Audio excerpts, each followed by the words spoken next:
I think we're going to get started here. First, I just want to hi, everyone.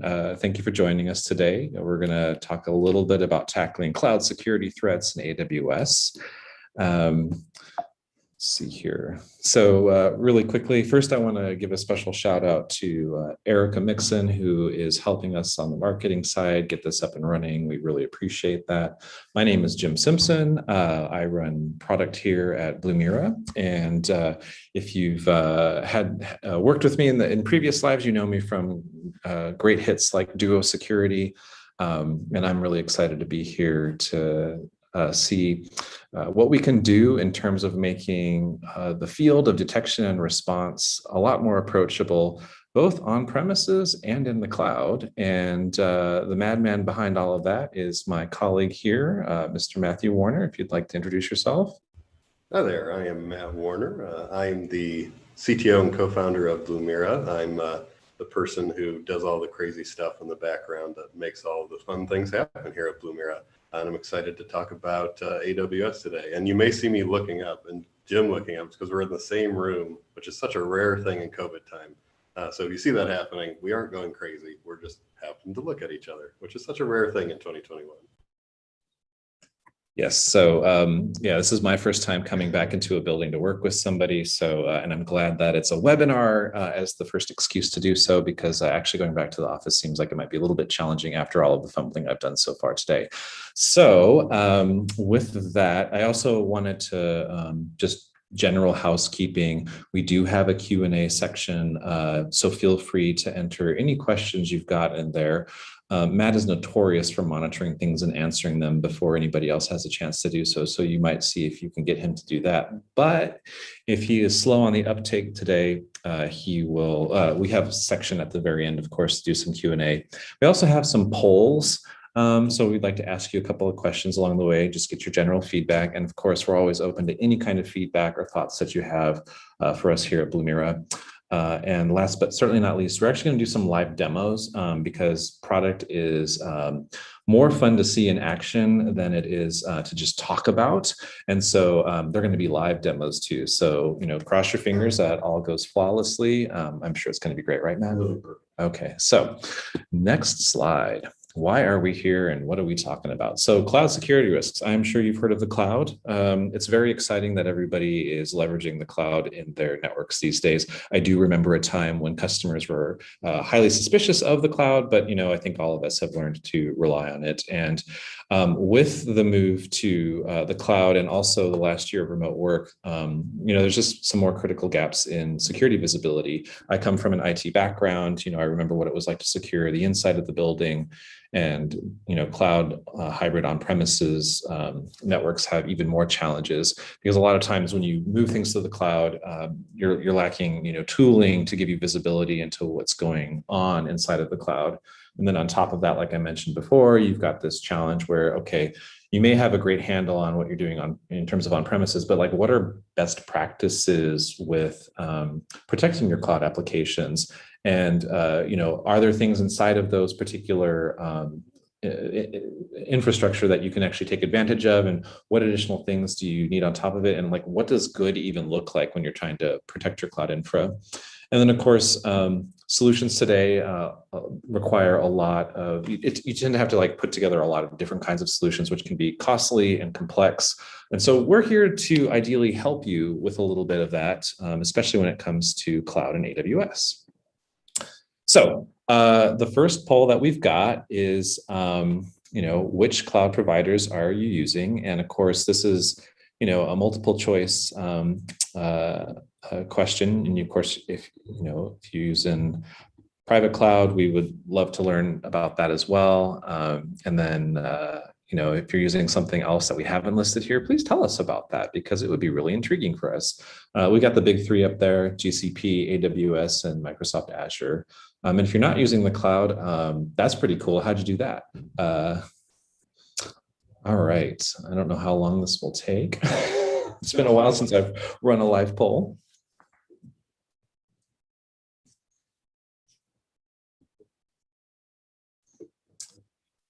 All right, so excellent. All right, so let's see here. everyone is using everything. It looks like, this is actually a really interesting breakdown. So it looks like GCP, AWS, and Azure across our audience are equally used, 67% across each of those, which, if you can do math in your head, that tells you how many people are on this, right?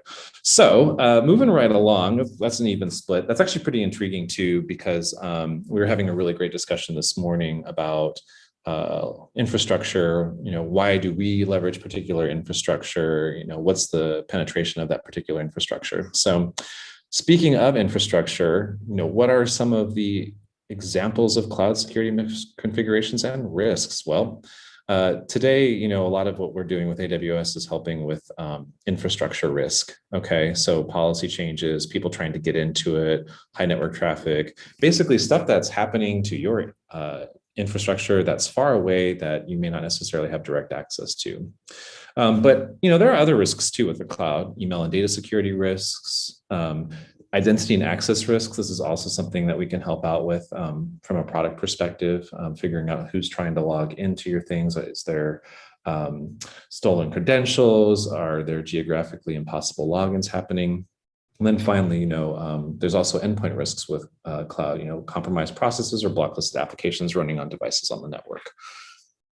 All right, so next slide. I did want to give a little plug for Blumira first. We do have fairly broad cloud coverage. So today we cover two of the big three, AWS and Microsoft Azure. But we also have integrations with your favorite identity and access providers like Duo Security, Okta, Azure Active Directory. We also work with endpoint providers like CrowdStrike and VMware Carbon Black. And we also, have some headway into Google with Google Workspace and, focus on productivity apps like Microsoft 365. So one of the nice things about Blumira, if you haven't had a chance to use it before and you're familiar with this space, is it can actually take a lot of effort to get cloud or SIM in general up and running on the scale of months.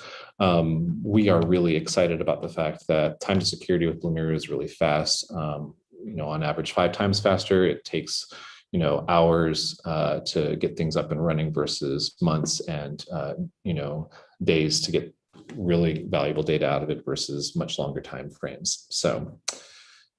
And of course, there are many more integrations. We have many of them listed at our docs page, and I promise we're going to have even more listed over the next few months.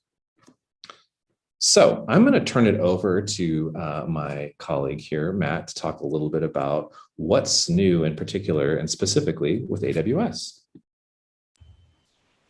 All righty. So AWS is really interesting because of how much can kind of get push through the infrastructure, and it really depends on how you use AWS.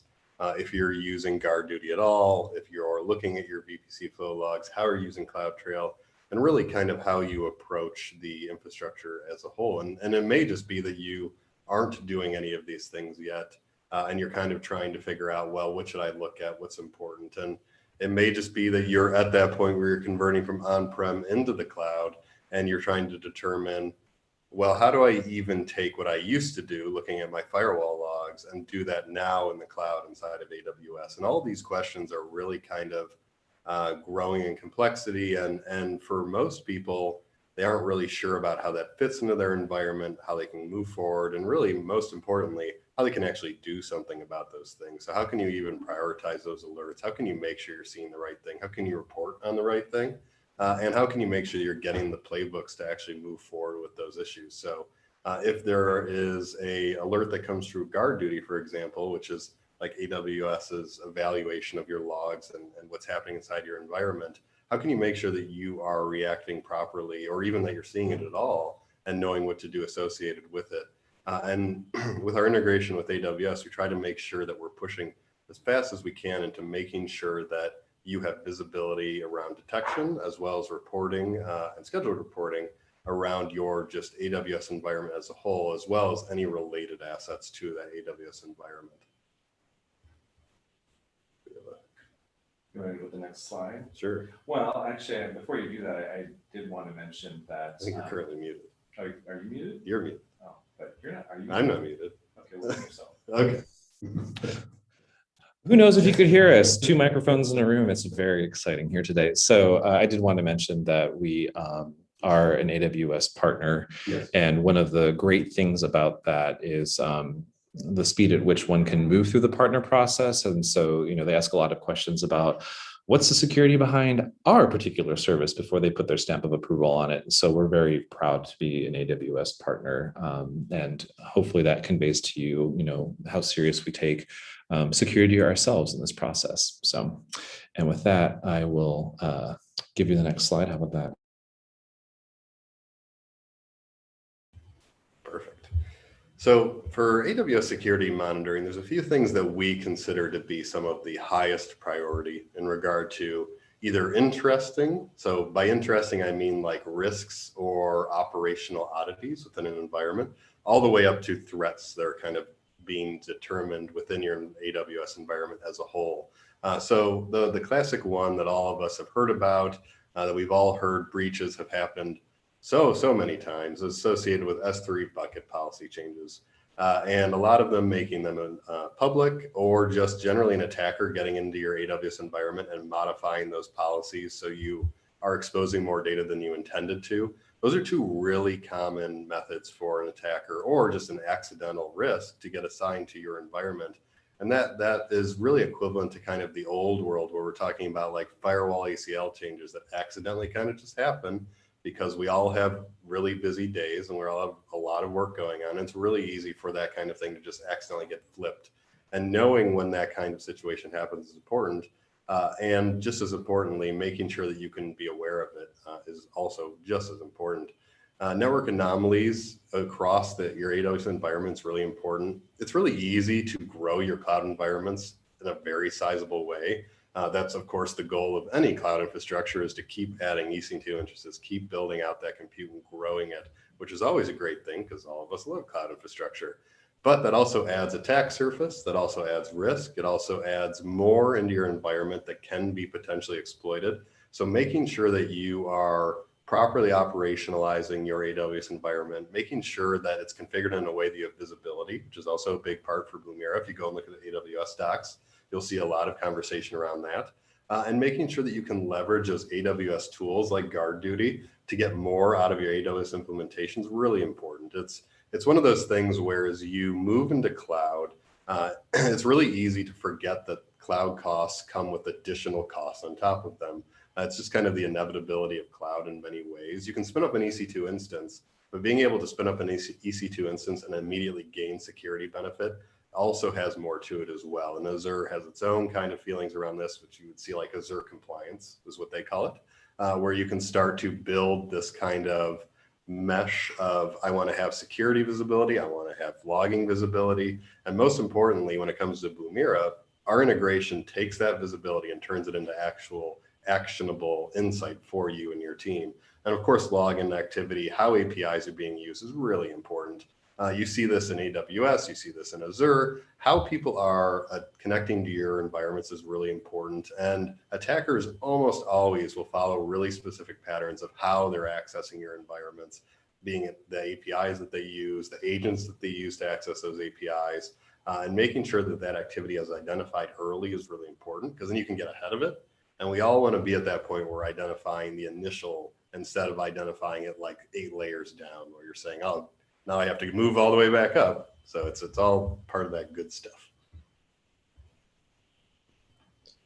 All right. So I think we have another poll for you. So in AWS, what services are you primarily looking to monitor? So these are the things that we monitor today. And of course, if there are other services that you use, let us know in the Q&A or the chat channel, because it's really important for us to learn from people who are actually operationalizing these things, like what's important to them to protect. We have, our strong opinions on it based on our subject matter experts, but there's nothing like hearing from people out there as to what's important to them. CloudWatch, all right.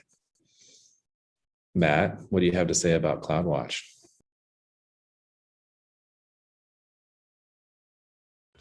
CloudWatch is definitely a great solution out of AWS. We pull some logs out of CloudWatch with our integration, and there's more that we're going to continue to push forward with CloudWatch across AWS.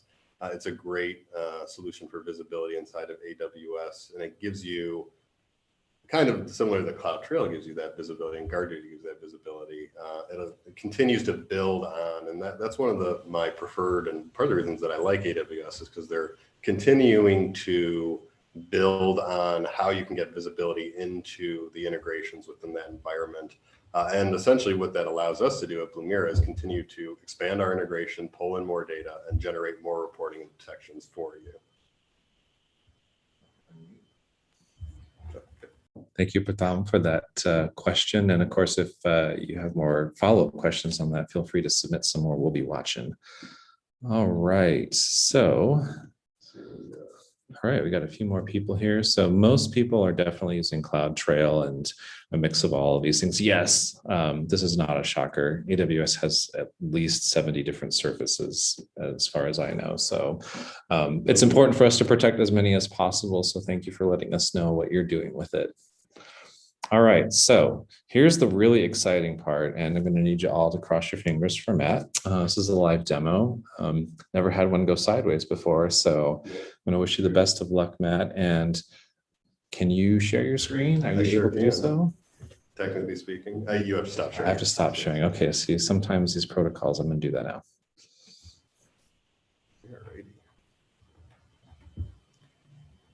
There we go. This is a high quality Zoom Linux integration here. All right. So I'm going to start with kind of running through a few examples, and I'm going to pop over to some more reporting and investigation associated with data across AWS for kind of giving some examples of how you could work through inside of Blumira, getting to pieces of data points, scheduling reports out of that environment. So I'm going to start with this view, which is what we call the responder dashboards. These are the people that are coming into Blumira and they're saying, well, I need to go and work on these issues that are being detected. And you see, of course, some G Suite, and we talked about a little bit about this previously and earlier in this discussion, but I'm going to pop down to this one right here, which is a priority one AWS GuardDuty event associated with EC2. And in this case, we have a host which is probing a large number of routable IP addresses. And this is one of those situations that we often see when a EC2 host has been compromised.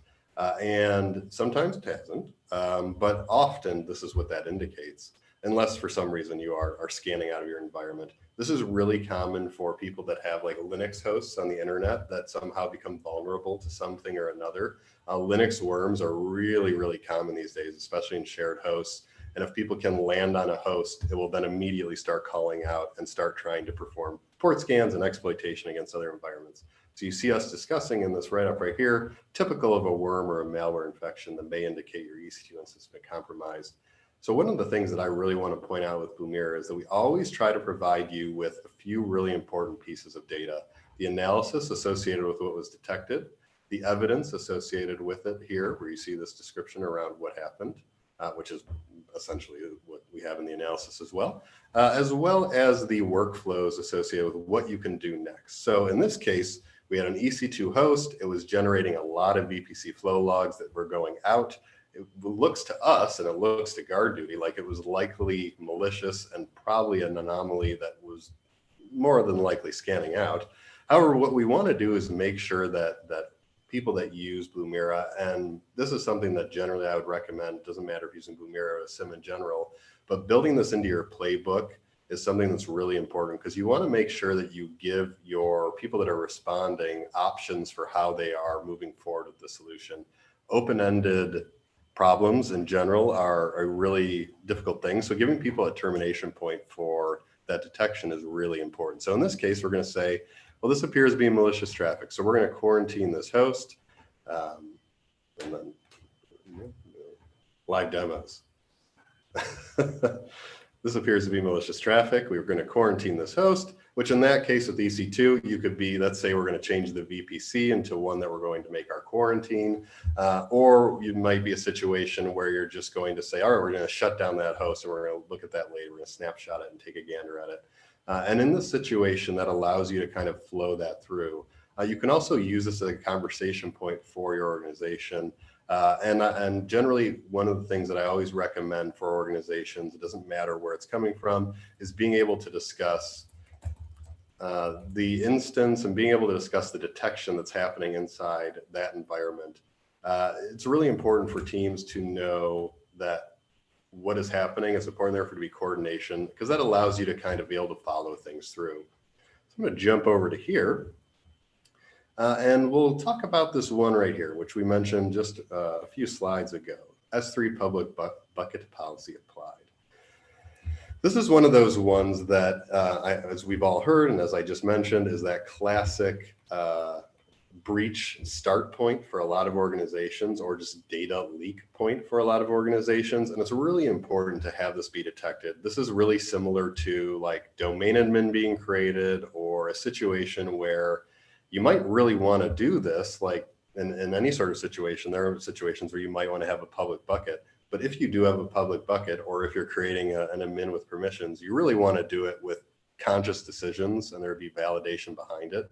So detections like this are really important when it comes to that environment. And being able to know what bucket it was, what the actual user resource was that did it, and where it came from, which you see here in the analysis as well, is really important to kind of supporting the environment for your organization, being able to detect these kind of actions that are happening inside of CloudTrail, and making sure that your S3 environment is properly secure and you're not leaking information. So we'll say, kind of similar to the last one, this is malicious activity. We're going to quarantine the IAM principal. We're going to investigate further, just generally speaking. And that allows you to have that kind of completed workflow around that environment, just generally speaking. I'll pop through this one, last one as well, which is similar to anomalous traffic, where we're talking about EC2, C2. When we say C2, we mean command and control. So that means that this host is more than likely going out and connecting to a host that is known as the control point for like a Trojan, or it could be the starting point for ransomware in some cases, because these days when ransomware starts, it's more closely aligned with what modern attacking was, let's say 4 or 5 years ago, where people hit that landing point. It immediately communicates out to the command and control. They start to look at what's happening inside of these hosts, and then they start moving into the actual weaponization of ransomware across that host. So when you see detections like this EC2, C2 detection, in this case, a command and control server that was detected you from this instance, it allows you to know, okay, this host must have something going on in it. Either it connected to a host that was previously used as a command and control, or this host has been owned in one way or another, and we need to validate why this is happening. There can be some other situations that this happens, like you're using an SMTP server inside of AWS, which, as we all know who've dealt with this, AWS does not like when you do this, so you kind of have to force them to allow you to do it. So there are situations where this can just happen, but more than likely, and in many cases, it is often an indicator that something bad is happening in that environment. And the way that we look at this, generally speaking within Blumira, is that if a host is going out to a command and control server, it's going out to a known bad server, it's often going to be a situation where there needs to be an investigation. Whereas if it's a situation that the command and control server, the bad quote unquote server, is going into you, more than likely it's just kind of prodding and trying to get at something within that environment. And for AWS environments, we're more talking about situations where maybe you're hosting a lot of workloads that may or may not be vulnerable. So it's always important just generally to consider your attack surface across the AWS environment when you're working inside of AWS, just generally speaking. All right. So I'm assuming there are no questions or anything. I'm going to jump into this next part of the demo, which starts to show kind of data access within that environment. So I'm going to show a few different things. And for us, we break up this data between CloudTrail, GuardDuty, and VPC traffic flow logs. We also have a number of saved reports around this kind of information. And some of these, as you heard me mention earlier, are kind of allowing people to start to get closer to where they were on-prem. So like VPC flow top talkers. Top talkers, I think all of us have gone through that rigmarole of like, we really need top talkers at the switch and we really need top talkers at the firewall so we can identify those areas.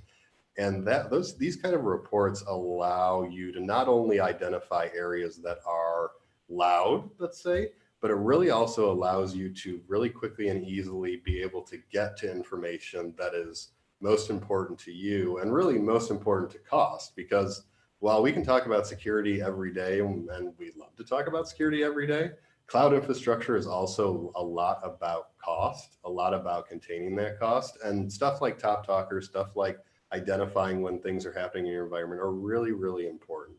So we'll kind of take a step back. We looked at the S3 bucket alert, but what about just looking at just S3 bucket creations? So we can see we have an S3 bucket that was created in the last 7 days here.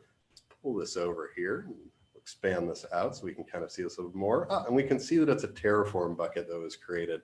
It wasn't a public bucket. It was made in the, as a contained bucket inside of S3. It wasn't exposed publicly, so we didn't get alert about it. But this may be something that you want to hear about regularly. I know it's something that I like to see regularly. We're an AWS and GCP shop here, and being able to see when things are happening on a regular basis is really, really important to me. So let me show you this kind of reporting that we would kind of approach in regard to AWS. I'm going to say I want to know whenever a bucket is created, and I want to know it every day. I want to know every morning. I want to be told what has happened. And the 7 days gets, for Blumira, the 7 days gets overridden when you make a scheduled report. So I want to know at 11 a.m. UTC, so that's what, 9 a.m. Eastern. I want to know every time that gets created. It's around there. Time is crazy. And I want to have that emailed to me as a CSV. And you can see that I also made one here for created users. And for Blumira, the way that we do this is that if there were nothing created in that time period, you'll get an email that says, hey, nothing was created, don't worry about it. Whereas if something was created, you'll get an email with the actual contents of that information. And you can see some other examples here that we've done, like CloudTrail Insights, findings, which is kind of the information you saw previously in that demo. It's really helpful for organizations to be able to get better visibility into this environment. And really, most importantly, it's important to allow for simple identification and drilling down into that information. So allowing you to say, there were no guard duty logs here the last 24 hours. Let's go back sometime. Let's go back 30 days and see what we can find inside of this data is really important to allow for simple and flexible investigation of data inside of that environment. Being able to press the right click or the left click, also very important. And knowing like, so we can see here, there was an unauthorized access SSH brute force. One of the things you'll hear me say on other webinars, if you join other Blumira webinars, I rarely care about brute force from the internet. It's something that's going to happen. You will always have it happening. If you have things on the internet, they're going to get brute forced. And we can see in the last 30 days, we actually had 13 identification of SSH brute forcing from the internet as a whole against a few of these hosts. And really, most importantly, and what would be most interesting to me as an operator inside of the cloud, is that not only was this happening across different instances, but it was also happening against some crazy big instances, this M3 extra large, some T2 micros, as well as some different environments as a whole. And being able to quickly and very pointedly identify this information, quickly drill down onto it and say like, all right, well, I just want to see the M3 larges. We just are too still here. No, apparently. The lights up. No, we moved. Sorry, the lights are changing. Yeah, we were too still. And being able to quickly and easily identify this information and say, all right, we can see that there's an SSH brute force happening inside this environment. For some reason, it's happening in one of our bigger instances. We need to drill down and identify why this is happening. And for Blumira, it's really most important that this data is easy to access. That was basically just 3 clicks for me, going to guard duty, changing the time frame, and then picking at what I wanted to look at. And it's the same for VPC Flow, GuardTrail, and as we continue to grow out CloudWatch and additional things like maybe bucket access logs, allowing people to get that information is really important. We drop these filters off. Is really important, and it kind of aligns with the detections that you saw me go through in that previous demo. It's important for us, and it's important for everyone to be able to say, I want to know what's important, but it's also important for you to fulfill those ops needs you have or any sort of investigation you have associated with your data. And it may just be, well, I want to see every connection from Russia. It may be something that simple. And in this case, it was just a matter of going to the VPC flow logs, filtering on Russia, like you saw me click on, and then filtering down that data and saying, okay, we can see where this is coming from. We can see what interfaces it's hitting, and we can start to drill down a bit more into this data to see how we're being connected to, how this is happening inside our environment. And all of that, of course, then filters up to these findings that you saw me going through. So the things that are most important, the things that you should respond to, like S3 bucket public, these are things that are really important to touch on. They're really important to go through. But for your own, from a security perspective, I should say, but for your own use cases and for your own information, it could be operational, it could be security. It's really important also to be able to access that data quickly in a way that's sane and understandable for you as well. I'm all set. Well, why don't you unshare? So yes, that whole thing. Yeah.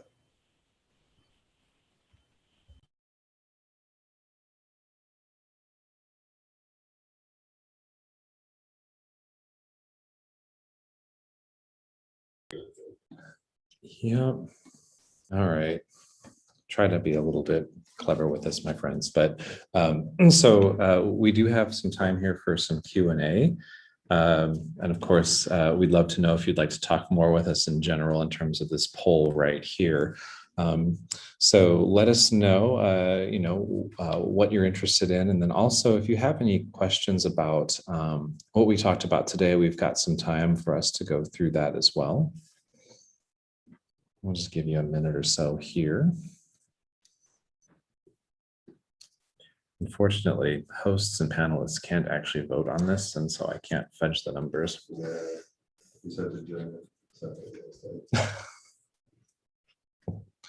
I also want to say that we really appreciate those of you who took the time to join us today.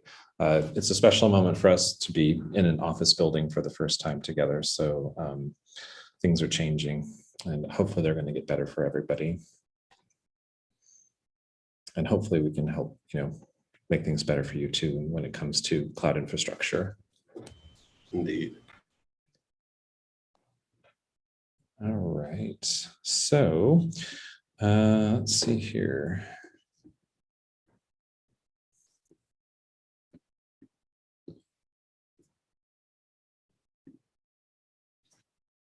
I have one last slide here for all of you. If you'd like to try Blumira out, it's pretty easy to get up and running. You can go to blumira.com/trial, and we can get this thing deployed in less than a day. And you can start seeing some really cool stuff on your network, including AWS. And then I'm just looking to see if there's any Q&A. It's always a little disappointing when there's not, but that's totally fine. I know that it's a tremendous amount of information to absorb. And of course, if you don't want to, ask a question today, we're happy to talk to anybody who's interested in using the product and giving us feedback on it. So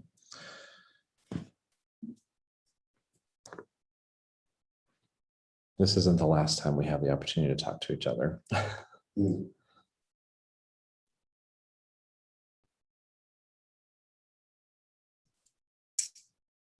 All right, well, if that's all we've got, I'm going to say this is a wrap. Have an excellent day, everyone. We're really glad we had the time with you, and we'll talk to you soon.